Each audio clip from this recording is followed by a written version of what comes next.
제 무슨 처와 국정원장 간에 휴대폰 문자 주고받았다는 부분에 대해서는 그건 저도 알 수 없는 것이지만 저와 제 처는 지난 11월 7일 대국민 담화와 기자회견한 이후에 소통 방식을 개선하고 휴대폰을 바꾸겠다고 이미 국민들에게 다 말씀을 드려서 제가 아마 11월 중순에서 남미 G20하고 APEC 출장 가기 직전 아니면 그 직후에 휴대폰을 바꿨습니다. 그래서 비화폰을 저 같은 경우에는 국정원장하고 썼고요. 아마 제 아내는 국정원장이 안보실장이던 시절에는 전화번호를 가지고 있었을지 모르지만 휴대폰을 이렇게 비화폰 아닌 개인 휴대폰을 바꾸고 원래 휴대폰을 다 없애버렸기 때문에 저는 그 통화 내역이 어떤 건지 사실 좀 궁금합니다. 네. 저와 통화한 거를 가지고 대통령의 체포 지시라는 것과 연결을 해서 바로 이 내란과 탄핵에 이 공작을 했다는 게 문제입니다. 지금 제가 당시에는 지난번에도 말씀을 드렸지만 국정원장이 미국 출장을 갔는지 여부에 대해서 좀 오해가 있다 보니까 사실은 직무대리인 1차장에게 통화를 하게 된, 그러면서 지금 이런 상황이 지금 발생을 했다고 지난번에도 말씀을 드렸는데요. 제가 여인영 방첩사령관을 도와줘라라고 한 얘기, 그리고 제가 1차장에게 이따가 전화 혹시 할 수도 있다라고 한 8시 반경에 얘기를 해서 10시 넘어서 제가 이제 계엄 선포를 다 하고 올라와서 전화를 한 이유는 아까도 말씀드렸지만 몇 차례 본 적도 있고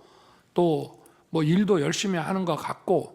이렇게 해서 제가 격려 차원의 전화를 한 건데, 그중에서 제일 중요한 부분이 우리 홍 차장이 여인영 사령관하고 육사 선후배잖아 하는 얘기가 가장 중요한 얘기인데 아까 그 얘기 못 들었다고 거짓말하지 않습니까? 제가 전화를 한 이유는 간첩 사건에 대해서 국정원이 가지고 있는 정보를 전부 경찰에만 주려고 하지 말고 방첩사도 수사 역량이 있고, 원래 지난 정부에서 방첩사 수사 요원을 2분의 1로 감축을 시켜서 군 방첩 활동과 방산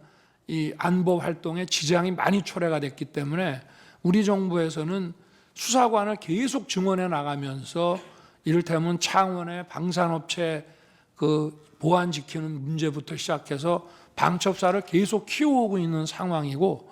제가 김규현 국정원장뿐 아니라 조태용 국정원장한테도 방첩사 지원을 수도 없이 얘기를 했습니다. 그래서 제가 1차장에게 전화를 하게 되면 이거는 그 얘기하려고 하는 것이지 계엄과 관련된 사무는 국정원에 당시에는 요청할 일도 없고, 또 만약에 여러 가지 계엄과 관련된 정보사항을 좀 파악을 해야 되겠다 하면 대통령이 국정원장한테 전화를 하지 차장한테 전화한다는 거는 이거는 공직사회에서 있을 수 없는 일입니다. 그리고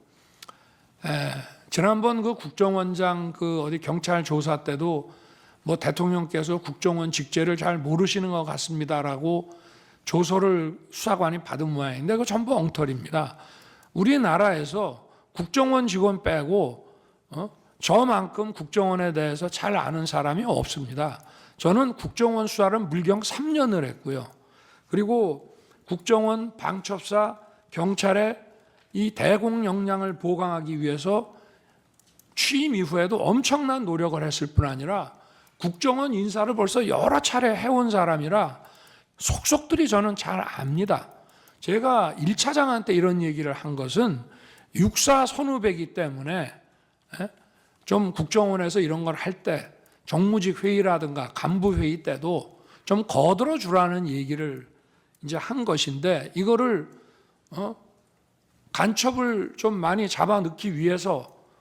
정보를 좀 경찰만 주지 말고 여기다가도 방첩사에도 주고 지원을 좀 해주라는 얘기를 이런 무슨 목적 없는 체포 지시로 해서 그 여인영이 뭘 부탁도 안 하는데 대통령이 도와주라고 그랬다고 해서 이런 거를 받아서 여인형은 경찰에다가 물어보니 경찰이 어렵다고 하니 국정원은 뭐 미행이라도 하고 뭘 하니 그거 뭐 위치 확인하는데 좀 도움이 될까 해서 헌 얘기를 이렇게 엮어가지고 대통령의 체포 지시로 이거를 만들어냈다는 게 이 핵심입니다. 이게. 그래서 이 메모를 아까도 왜? 자, 지금 12월 3일 날 밤에 저 국정원은 뭐 신출귀몰 안 되고 뭐 저 영장 없이도 이렇게 수사권이 없어도 뭐 좀 미행이라든지 뭐 정보 활동을 통해서 사람 어디 있는지를 알아낼 수 있지 않는가라는 뭘 잘 모르는 사람의 이런 부탁을 받아서 미친놈 말도 안 되는 소리 하네라고 했다고 하면서 그거를 또 한 번 계속해서 이 메모를 만들어 가지고 있다가 자기가 12월 5일 사표 내고 6일 날 해임이 되니까 이걸 가지고 대통령의 이 체포 지시다라고 이거를 엮어낸 것이 바로 이 메모의